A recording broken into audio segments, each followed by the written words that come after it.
سورہ النمل آیت نمبر 87۔ اعوذ باللہ من الشیطان الرجیم، بسم اللہ الرحمن الرحیم۔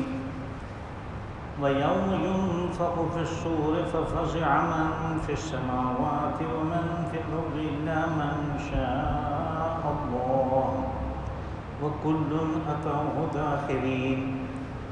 وَتَرَى الْجِبَالَ تَحْسَبُهَا جَامِدَةً وَهِيَ تَمُرُّ مَرَّ السَّحَابِ صُنْعُ اللَّهِ الَّذِي أَتْقَنَ كُلَّ شَيْءٍ إِنَّهُ خَبِيرٌ بِمَا تَفْعَلُونَ۔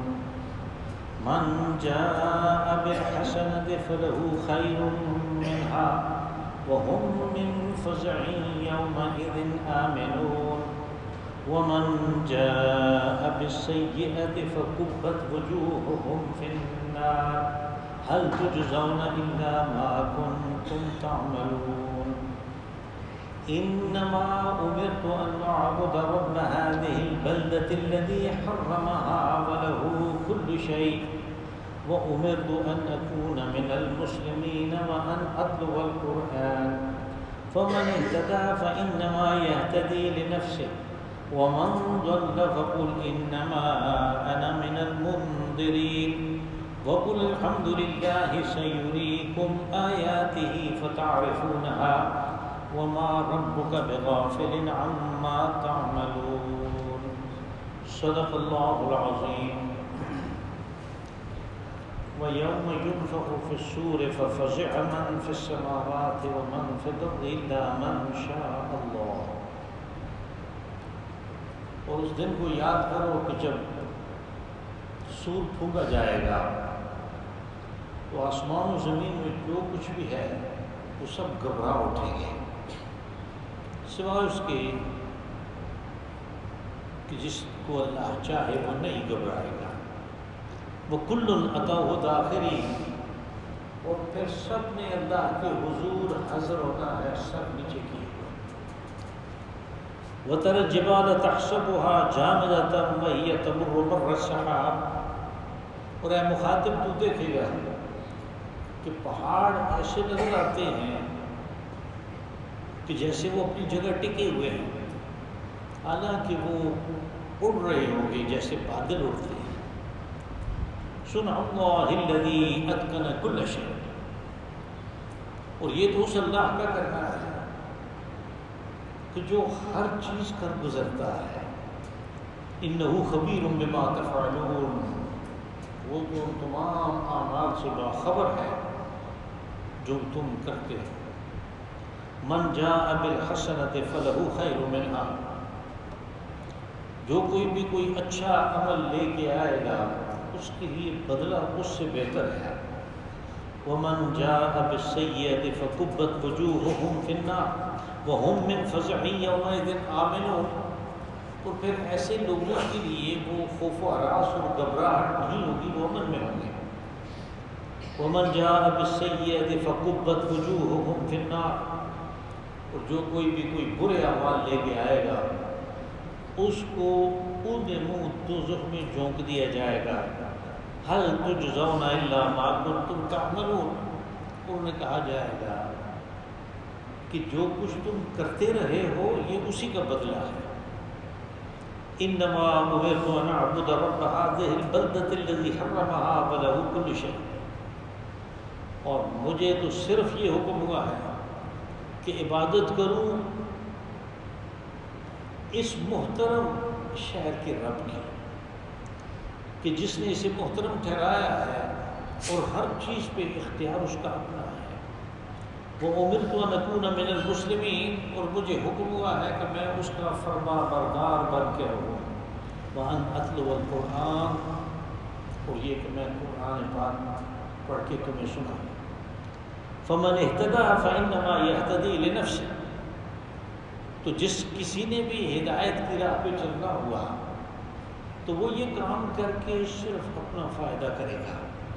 وَمَنْ ضَلَّ فَقُلْ إِنَّمَا أَنَا مِنَ الْمُنذِرِينَ، اور جس نے گمراہی کی روش اختیار کی تو پھر میرا کام تو صرف آگاہ کرنا ہے۔ وَقُلْ الْحَمْدُ لِلَّهِ سَيُرِيكُمْ آيَاتِهِ فَتَعْرِفُونَهَا، اور آپ یوں کہیں اے رسول صلی اللہ علیہ وسلم کہ تمام تعریف اس اللہ کی ہے جو عنقریب تمہیں دکھائے گا اپنی نشانیاں، یہاں تک کہ تم اسے پہچان جاؤ گے۔ وما ربک بغافل عما تعملون، اور تمہارا رب تمہارے اعمال سے بے خبر نہیں ہے۔ یہ سورہ مبارکہ کی آخری آیات ہیں۔ تو ان میں سب سے پہلے تو اس ہولناکی سے، اس خوفناک دن کی کے اندر جو کچھ پیش ہونے والا ہے اور جو انسانوں کی حالت ہوگی اس کو بیان کیا گیا، تاکہ لوگ اس ڈر کی وجہ سے کہ یہ ہمارے ساتھ پیش آنے والا ہے، اپنی روش کو، اپنے عقائد کو، اپنے اعمال کو درست کریں اور رسول علیہ والسلام کی بات کو لائیں۔ اب اس لیے کہ انسانوں کی جو نفسیات ہے اس میں تو دو ہی چیزیں ہیں، اس کو اگر کسی کام پہ آمادہ کرنا ہے کہ تم نے یہ کرنا ہے، تو یا تو اس کام کے جو اچھے نتائج نکلنے ہیں وہ اس کو بتائیں، یا اس کو نہ کرنے کی صورت میں جو خرابیاں پیدا ہوں گی، جو برے نتائج تمہارے سامنے آئیں گے، جس قسم کے حالات کا تمہیں مقابلہ کرنا پڑے گا، ان برے نتائج کی ایک تصویر اس کو دکھائی جائے گی، یہ ہونے والا ہے۔ اب یہ دو ترغیبات ہیں کہ جن کی وجہ سے آدمی کو اپنی سابقہ روش، اپنا سابقہ کردار، اپنا سابقہ اعمال تبدیل کرنے میں مجبور کیا جا سکتا ہے۔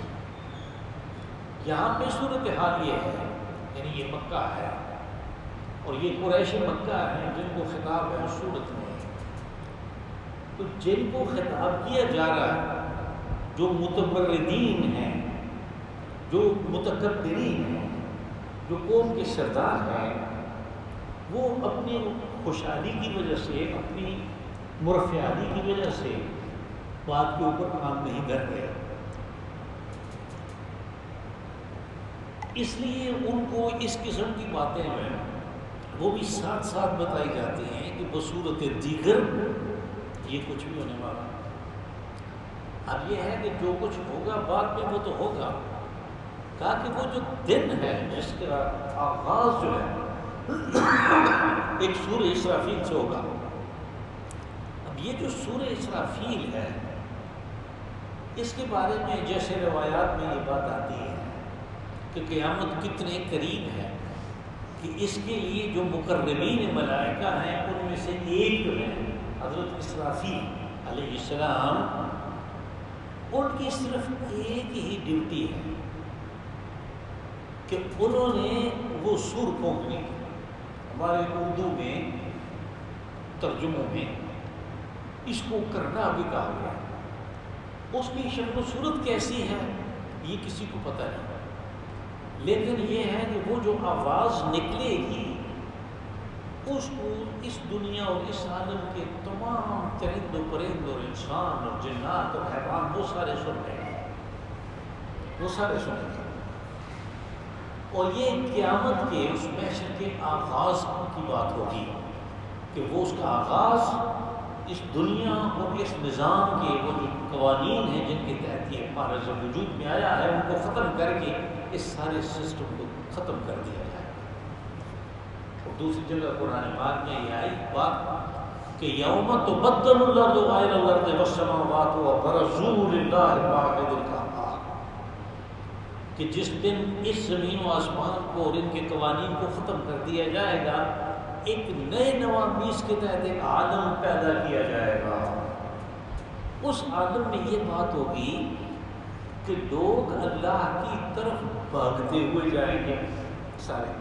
اب ہم کچھ بھی کوشش کر لیں، ہم تو ان قوانین کے تحت جن میں ہمیں رکھا گیا ہے ہم اللہ کی طرف نہیں جا سکتے، بھاگ کے نہیں جا سکتے، لیکن وہ منظر اگرچہ خوفناک ہوگا اور ان سب کو پتہ ہوگا کہ آگے جا کے ہمارے ساتھ کیا ہونے والا ہے، حساب کتاب ہوگا، لیکن وہ اس طرف بھاگے جا رہے ہیں، کوئی بھی پیچھے نہیں بچے گا، دنیا میں نہیں جاتا۔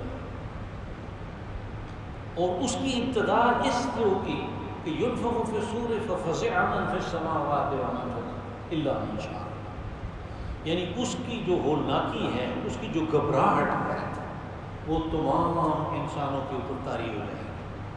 وہ اتنے شدید گھبراہٹ میں ہوں گے کہ کوئی اپنے کسی قریبی رشتہ دار کو، کوئی بیٹا اپنی ماں کو، اپنے باپ کو، کوئی باپ اپنے بیٹے کو، اپنی بیٹی کو، کوئی خامد اپنی بیوی کو، کوئی بیوی اپنے خامد کو، کوئی بہن اپنے بھائی کو، کوئی رشتہ دار، کوئی دوست جو ہے وہ اس کی طرف نہیں دیکھے گا کہ اس کی کیا حالت ہے، مجھے اس کی بھی کوئی مدد کرنی ہے، وہ میرا نہیں، وہ ہمدردیاں ساری دھری کی دھری رہ جائے گی، صرف اپنی پڑی ہوئی۔ اور کہا کہ وہ اپنی بھی ایسی ہوگی کہ شدید گھبراہٹ کا عالم، فزع من فی السماوات والارض، شدید گھبراہٹ کا عالم ہوگا ہر چیز کے اوپر الا من شاء اللہ۔ اس عالم میں بھی کچھ لوگ ایسے ہوں گے کہ وہ تو گویا اس وقت کا انتظار کر رہے تھے۔ ہمارے یہاں ہوتا ہے نا کہ جب ہم کچھ اچھا کام کیا ہوا ہو تو اس کا نتیجہ جو ہے اس کا انتظار کرتے ہیں۔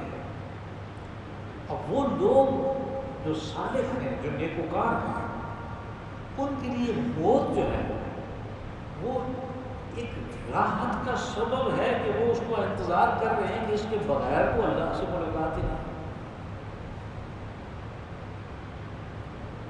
اور اسی طرح اس وقت جب قیامت برپا ہونی ہے تو کچھ لوگ ایسے ہوں گے کہ جو اپنے اعمال کی وجہ سے، قیامت کے انتظار کی وجہ سے وہ یعنی اس کے انتظار میں ہوں گے کہ یہ برپا ہو تو ہمیں ہمارے اعمال کا صلہ ملے۔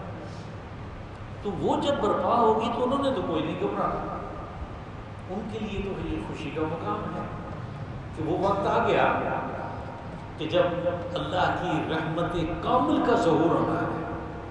بس قاعدہ ماشاء اللہ سب گھبرا رہے ہوں گے سوائے لوگوں کے جو جن کے بارے میں اللہ نے چاہا کہ ان کے اوپر گھبراہٹ نہ ہو، بلکہ گھبراہٹ کے بجائے ان کے لیے وہ ایک خوشی کا سبب ہوگا۔ وَكُلٌّ أَتَوْهُ دَاخِرِينَ، اور پھر سب اللہ کے حضور حاضر ہونے کے لیے سر نیچے کی، سرفگندہ، داخرین، سرفگندہ، سر نیچے کی۔ سر نیچے ہونے میں ایک یہ بات بھی ہے کہ یعنی ادھر ادھر ان کو دیکھنے کی فرصت نہیں ہوگی کہ دوسروں کا کیا حال ہے، میرا تو جو ہے وہ ہے، شور باقیوں کا کیا حال نہیں، تو سر نیچے کیے ہوئے اس طرف جا رہے ہوں گے۔ وَتَرَى الْجِبَالَ تَحْسَبُهَا جَامِدَةً وَهِيَ تَمُرُّ مَرَّ السَّحَابِ۔ قرآن حکیم جب قیامت کے برپا ہونے کی، اس زمین کی خراب اور تباہ ہونے کی بات کرتا ہے تو وہ پہاڑوں کی بات کرتا ہے۔ پہاڑوں کے بارے میں جو عرب تھے ان کا یہ موقف تھا کہ یہ بہت ہی مضبوط قسم کی چیز ہے۔ وہ سورۃ طٰہٰ میں تو ان کا ایک سوال بھی آیا کہ وہ پوچھتے ہیں یسألونک عن الجبال، کہ آپ کہتے ہیں قیامت ہوگی، تباہی آ جائے گی، یہ ہو جائے گا، وہ ہو جائے گا، پہاڑوں کا کیا بنے گا؟ یعنی ان کو تو اپنی جگہ سے کوئی نہیں لا سکتا، ان کا یہ خیال تھا۔ تو اس لیے ان کو سمجھایا گیا کہ جب اللہ نے کچھ کام کرنا ہے تو اس ارادے میں کوئی پہاڑ جو کہ اس نے خود بنائے اور ٹھوک کے رکھے ہیں، یہ اس کے ارادے میں مزاحم نہیں ہو سکتے، یہ مخالفت نہیں کر سکتے۔ بس ان کی اس نفسیات کو مد نظر رکھتے ہوئے زمین میں جو یعنی اس کے جو ٹکڑے ہوں گے، جو کچھ بھی ہوگا، اس کو چھوڑ کے صرف پہاڑوں کی بات کی جاتی ہے کہ تم ان کو دیکھ لو جن کو تم بہت مضبوط سمجھتے ہو۔ عرب شعراء جو تھے، خاص طور پہ پرانے قدیم شعراء، ان کے کلام میں بھی پہاڑوں کی مضبوطی کی بات بطور مثال دی جاتی ہے۔ اگر آپ عرب کلام پڑھیں تو اس میں یہ بات ہے، کہا کہ وَتَرَى الْجِبَالَ تَحْسَبُهَا جَامِدَةً وَهِيَ تَمُرُّ مَرَّ السَّحَابِ، کہ ابتدا میں ایسے ہونا ہے کہ تم دیکھو گے کہ پہاڑ بڑے ٹکے ہوئے اپنی جگہ پہ ہیں، لیکن اصل میں وہ ٹکے ہوئے نہیں ہوں گے، بلکہ وہ تو اڑ رہے ہوں گے۔ کیسے اڑ رہے ہوں گے؟ سحاب بادل ہو کہتے ہیں، اور بادل آپ کو پتہ ہے بہت کم وزن کی چیز ہے جس کو ہوا نے اٹھایا ہوا ہے، بھوک کی طرح جا رہے ہوں گے، لیکن چونکہ وہ ماس بہت بڑا ہے، والیوم بہت بڑا ہے، اس کا حجم، ان کے سائز بڑے ہیں، اس لیے دیکھنے والا خود بھی جا رہا ہے اور دیکھ رہا ہے کہ یہ تو ٹکے ہوئے اپنی جگہ پہ، وہ جگہ پہ نہیں ہے، وہ اپنی جگہ انہوں نے چھوڑ دی ہے۔ دوسری جگہوں پہ یہ ہے کہ وہ یعنی ان کے ٹکڑے ہو جائیں گے، جیسے روئی کے گالے ہیں اور وہ ٹکڑے ان کے اڑے ہوں۔ اور ہم سوچ سکتے ہیں ایسے مطلب یہ اللہ کو پتہ ہے کہ یہ کیسے ہونا ہے، لیکن ہم سوچ سکتے ہیں اس لیے کہ جو فلکیات والے ہیں، جو اوپر کے حالات کے اوپر نظر رکھتے ہیں، وہ کہتے ہیں کہ ہماری زمین کے اوپر یہ جو کرۂ فضائی ہے، کرۂ خلائی ہے، اس خلائی کرے میں بڑی بڑی ڈیبریز جو ہیں وہ ہر وقت ادھر ادھر ہو رہی ہیں، اور یہ ڈیبریز مجھے اس کا ترجمہ نہیں آتا، یعنی بڑے بڑے جو ٹکڑے ہیں جو مختلف سیاروں کے اور مختلف ستاروں کے ٹکرانے کی وجہ سے جو ٹکڑے اٹھ جاتے ہیں وہ ادھر ادھر گھوم رہے ہوتے ہیں۔ اب اگر کوئی وہ زمین کی طرف سیدھا ہو جائے، اور ان میں بہت سے ایسے ہیں جو زمین سے بہت بڑے بڑے ہوتے ہیں، اگر وہ کوئی زمین کی طرف سیدھا ہو جائے اور اتنی خوفناک رفتار بھی اس کی اور آ کے ٹکرا جائے تو اس زمین کا کیا حال ہوگا؟ ظاہر ہے اس کے بھی ٹکڑے اٹھ جائیں گے۔ تو اس طرح کا کچھ یعنی تصور کرنے کے لیے ہم کہہ سکتے ہیں کہ اس طرح کی کوئی بات ہوگی کہ ساری زمین کے ٹکڑے اٹھ جائیں گے۔ وہ یہ تمر مر شہاب، اور وہ پہاڑ ایسے چل رہے ہوں گے کہ جیسے بادل چلتے ہیں۔ سن اللہ الذی یتقن کل شیء۔ اب یہ کہ آدمی کہے کہ یہ کیسے ہو سکتا ہے، اس نے کہا کہ یہ ایسے ہو سکتا ہے، یہ اس اللہ نے کرنا ہے کہ جس نے ہر چیز بنائی ہے، یہ اس کا کرنا ہے۔ اب اس کے آگے پہاڑ کیا چیز ہے اور ایک معمولی سا کوئی ٹکڑا کیا چیز ہے، سب برابر ہے، اس کے ارادے میں کوئی مزاحم نہیں ہو سکتا۔ سبحان اللہ الذی یتقن کل شیء، یہ صنعت ہے، یہ بنانا ہے اس اللہ کا جس نے ہر چیز کو مکمل کیا، ہر چیز کی نوک پر درست کی، خود کی، اس کا ارادہ تھا، ایک وقت تک کی، وہ اس کو تباہ کرنا چاہتا ہے تباہ کر دے گا۔ انہ خبیر بما تفعلون، یہ اصل مقصد بتایا کہ یہ سارا کچھ کیوں کریں گے؟ اس لیے کریں گے کہ اللہ تمہارے اعمال سے باخبر ہے۔ اب اس درس میں اور پھر آگے پیچھے جب اس عالم کی بات ہوتی ہے جو نفخ صور سے بعد کا عالم ہے، تو اس میں کسی مال و دولت کی، کسی سونے چاندی کی، کسی محلات کی، کسی قسم کی اسکائی اسکریپرز کی، کسی ڈیم کی، کسی اس قسم کی بڑے پروجیکٹس کی بات نہیں ہوتی۔ وہاں پہ تعملون و تفعلون و تصنعون یہی لفظ استعمال ہوتا ہے کہ جو تم نے کیا، جو تم نے اپنے لیے بنایا اعمال کی شکل میں، صرف اس کی بات ہوتی ہے۔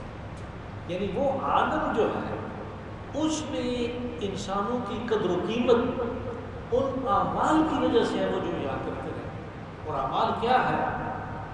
اعمال جب کسی کے ہمارے سامنے آتے ہیں مجموعی طور پہ کہ شب و روز اس کے کس طرح گزرتے ہیں، اس کا کاروبار کیسا ہے، اس کی زراعت کیسی ہے، اس کی عقل و دانش کیسی ہے، یہ کہتا کیا ہے، یہ سنتا کیا ہے، جب ان سب چیزوں کو اکٹھا کرتے ہیں تو اس کو کہتے ہیں اخلاق۔ تو یہ مجموعہ بن جاتا ہے کہ اس کا اخلاق کیسا ہے۔ اور رسول اللہ صلی اللہ علیہ وسلم نے فرمایا کہ بعثت لأتم مکارم الاخلاق، میری بعثت ہوئی، مجھے پیدا کیا گیا، مجھے مبعوث کیا گیا کہ میں اخلاقی لحاظ سے لوگوں کو مکمل کروں، اخلاقی لحاظ سے، وہاں دنیا داری کی بات نہیں ہے، اس لیے کہ یہ چیز جا رہی ہے آگے ہمارے ساتھ۔ اب وہ سارا کچھ اس نے کہا کہ کیوں کروں گا، خبیر بما تفعلون، کہ مجھے خبر ہے کہ یہ کس قسم کے اخلاق لے کے آئے، کیسے اعمال لے کے آئے، میں اس سے باخبر ہوں۔ اور یہ باخبر ہونے تک بات محدود نہیں ہے، بلکہ اس کا حساب کر کے میں مناسب صلہ بھی دوں گا۔ یہ سارا کچھ اس کے اندر مضمر ہے، خبیر بما تفعلون، کہ وہ خبر ہے، باخبر ہے تمہارے سارے کاموں سے۔ صرف باخبر ہونا تو کچھ بھی نہیں، وہ باخبر ہے، اس کے ذریعے سے وہ ہمارے اعمال کی بنیاد پہ فیصلہ کرے گا جنت اور دوزخ کا، ہمارے مستقبل کا۔ وَمَنْ جَاءَ بِالْحَسَنَةِ فَلَهُ خَيْرٌ مِنْهَا۔ اب یہ جو اعمال لے کے آئیں گے، کہا جن کے اچھے اعمال ہوں گے ان کو جو بدلہ دیا جائے گا وہ اس سے بہت اچھا ہے، صلہ بہت زبردست ہوگا۔ اور پھر جو تفصیلات آئیں حدیث میں کہ آدمی تو دیکھ کے حیران رہ جائے گا کہ میں نے کیا کیا، یعنی اس کی تو اللہ نے فطرت بنائی ہے تو وہ اپنی فطرت کے مطابق آ گیا، اس نے زندگی گزارنی شروع کر دی۔ اور پھر یہ جو فطرت کے مطابق زندگی گزاری یہ اسلام کے مطابق تھی، اس لیے کہ اسلام دین فطرت ہے۔ اب اس کے سارے اعمال جو ہے وہ اس حسنہ میں آ جاتے ہیں، کیا اس کے لیے بہترین ہے؟ وہ اس لیے حیران ہوگا کہ میں نے تو کچھ بھی نہیں کیا، میں نے کیا کیا؟ ایک فطرت کے مطابق اپنی زندگی گزاری، جو اجر ہے اس کا جو صلہ ہے وہ بہت زیادہ ہے، وہ بہت اچھا ہے۔ وَمَنْ جَاءَ بِالسَّيِّئَةِ وَهُمْ مِنْ فَزَعٍ يَوْمَئِذٍ آمِنُونَ۔ کہا کہ یہی نہیں کہ آخر میں جا کے اس کو پتہ چلے گا کہ میرے لیے بہت اچھا اجر ہے، وہ جو ابتدائی گھبراہٹ ہے نفخہ صور کے وقت جس کا پہلی آیت میں ذکر ہوا، کہا اس سے بھی وہ امن میں نہیں، وہ جو الا ماشاء اللہ تھا، یہ آیت اصل میں اس کی وضاحت ہے کہ یہ لوگ جن کے اعمال اچھے ہوں گے ان کو اس دن بھی کوئی گھبراہٹ نہیں ہوگی۔ وَمَنْ جَاءَ بِالسَّيِّئَةِ فَكُبَّتْ وُجُوهُهُمْ فِي النَّارِ۔ اور جو برے اعمال لے کے آئیں گے، برے کرتوت لے کے آئیں گے، برے اعمال کون سے ہیں؟ جو غیر فطری اعمال ہیں، جس چیز کے اوپر اللہ نے انسان کو بنایا ہے، جس فطرت کے اوپر، اس فطرت کے برخلاف وہ چلتے ہیں، اور دین فطرت اسلام ہے، یعنی اسلامی تعلیمات کے خلاف انہوں نے اپنی زندگی گزاری، تو ان کا کیا ہے؟ فَكُبَّتْ وُجُوهُهُمْ فِي النَّارِ، ان کو منہ کے بل اوندا کر کے دوزخ میں جھونک دیا جائے گا، منہ کے بل اوندا کر کے دوزخ میں جھونک دیا جائے گا۔ اور ابتدا بھی ایک صورت ہے پوری آگے، اس کا نام ہے جاسیہ۔ وَتَرَىٰ كُلَّ أُمَّةٍ جَاسِيَةً، اور تم دیکھو گے اس فیصلے کے وقت جن لوگوں نے دوزخ میں جانا ہے وہ سب اکڑوں بیٹھے ہوں گے، یعنی وہ بالکل اس پوزیشن میں ہوں گے جس میں ان کو وہ چہرے کے بل گھسیٹ کے داخل کر دیا جائے، اکڑوں بیٹھ گئے جاسیہ۔ هل تجزون الا ما کنتم تعملون، انہیں کہا جائے گا کہ یہ تمہارے اوپر ظلم نہیں، تمہارے اعمال ہی ایسے تھے کہ جن کا یہ بدلہ ہے، تم نے اپنے لیے خود کیا ہے۔ وہ اس بات کو، اسی چیز کو کہ یعنی اپنے اعمال کا جو مقابل ہم نے اس کو مد مقابل اپنے پانا ہے وہ اپنے اعمال کا نتیجہ ہے۔ اس کو ایک بڑے خوبصورت پیرائے میں اسی چیز کو سمجھنے کے لیے علامہ اقبال نے ایک چھوٹی سی نظم بھی لکھی، کہا کہ فرشتہ آیا اور میں نے اس کو کہا کہ مجھے دوزخ کی سیر کراؤ، وہ لے گیا اور ہم گئے تو آگے ایک سبزہ تھا، اس میں کچھ پھول تھے، بڑی ٹھنڈی ہوائیں چل رہی تھی۔ جب کافی دیر گزر گئی ادھر گھومتے پھرتے تو اس کو میں نے کہا کہ میں نے تمہیں کہا تھا مجھے دوزخ میں لے کے جاؤ گے، تم کہاں لے کے آئے ہو، اس باغ میں لے کے آ گئے۔ تو وہ اس کو کہتا ہے کہ یہی دوزخ ہے، اہل دنیا یہاں جو آتے ہیں اپنے انگار ساتھ لاتے ہیں، اور اصل میں یہ جو غیر فطری اعمال ہیں، جو اسلامی تعلیمات کے خلاف اعمال ہیں، یہ آگ ہے جن کے اندر ہم نے کودنا ہے، یہ دوزخ ہے۔ وہ جو اللہ نے تیار کی ہے اس کو مزید دہکانے کے لیے، اس کو مزید گرم کرنے کے لیے ہمارے اعمال ہیں، یہ ہمارے سامنے آئے ہیں۔ اہل دنیا یہاں جو آتے ہیں اپنے انگار ساتھ لاتے ہیں۔ انما امرت ان اعبد رب هذه البلدة الذي حرمها وله كل شيء۔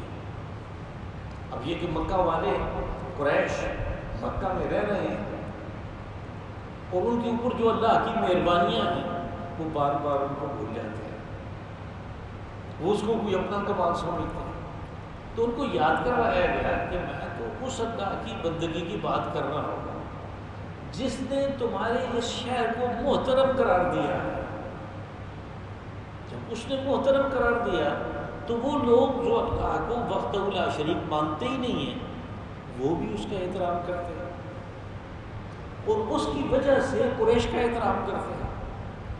جب قریش وہاں سے ہزاروں کی دور چلے جاتے ہیں اپنے مال سامان لے کر، وہ ان کے قافلے میں ڈاکے نہیں ڈالتے کہ یہ مکہ کے لوگ ہیں،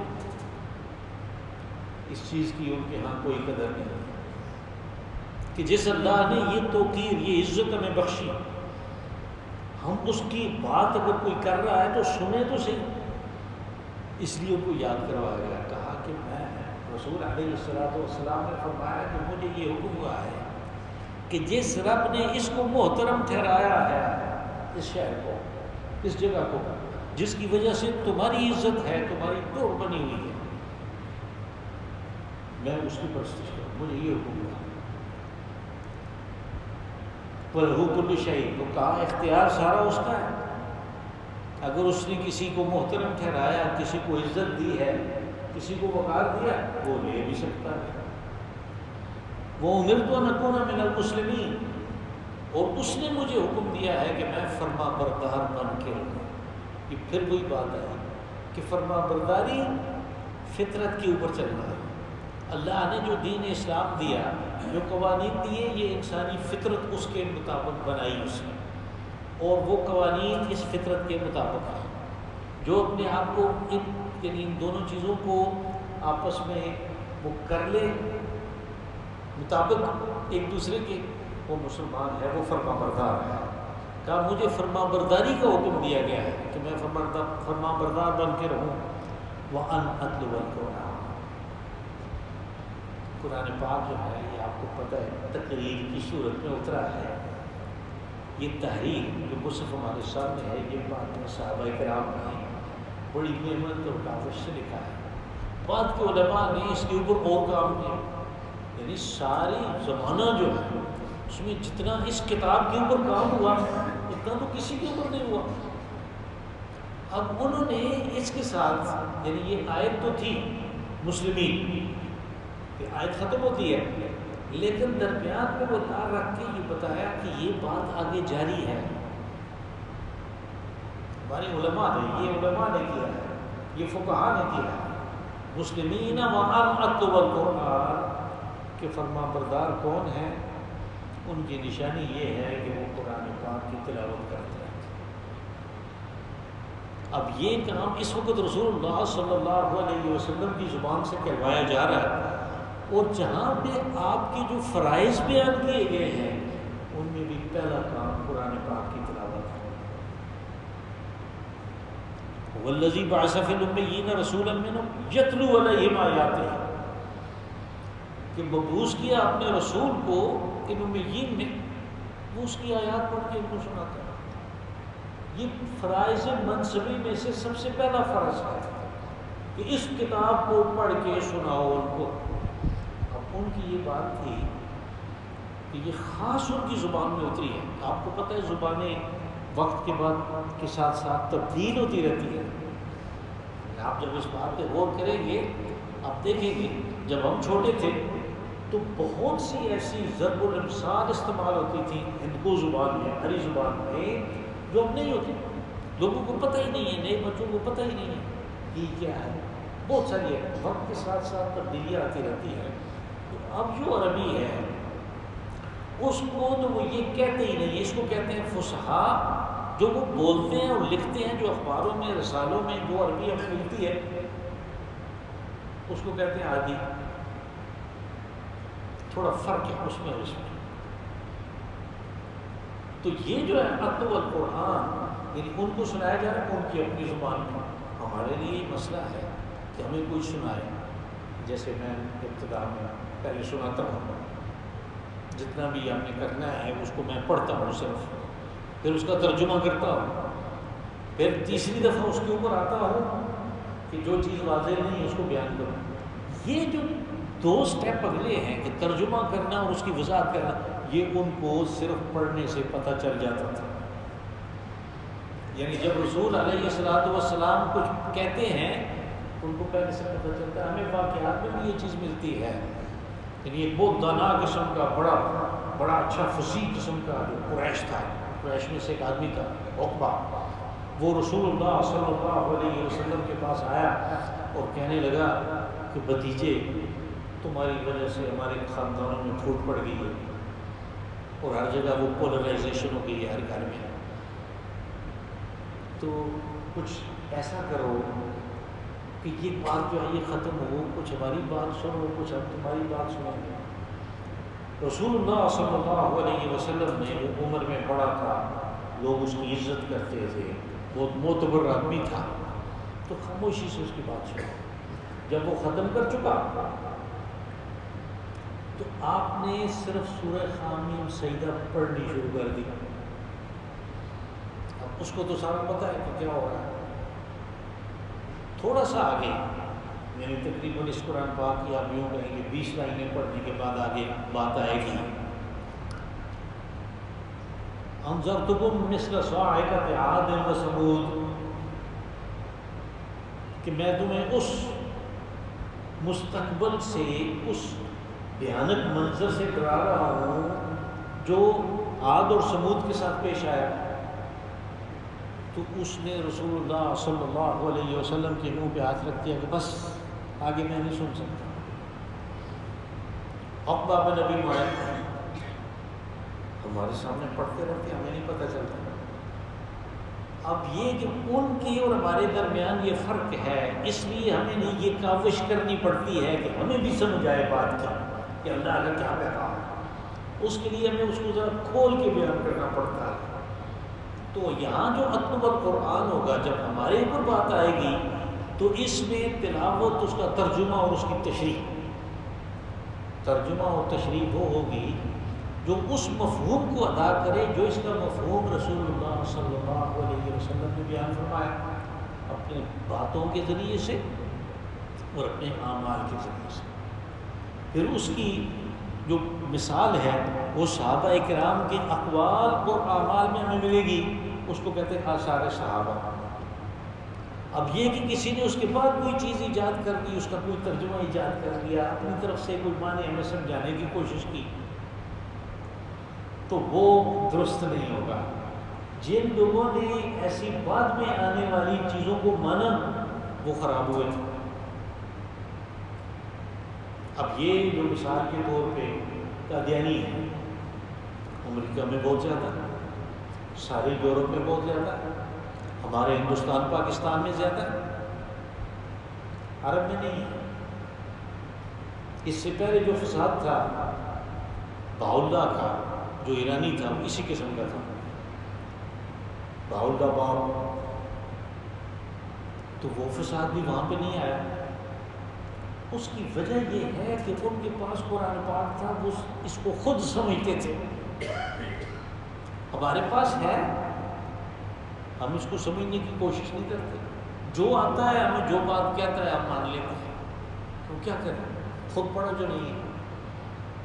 تو ہمارے ہاں یہ جو اتلو القرآن ہے، اس کا مفہوم ہوگا صرف تلاوت نہیں، اس کو سمجھنے کے لیے، جب جا کے یہ پورا ہوگا اتلو القرآن فمن اہتدی فانما یہتدی لنفسہ، کہا کہ جس نے اس قرآن پاک کو سمجھا اور پھر اس کے مطابق اپنی زندگی گزاری، من اہتدی، ہدایت حاصل کی، راہ ہدایت پہ چل پڑا، اس کا فائدہ اس کو ہے۔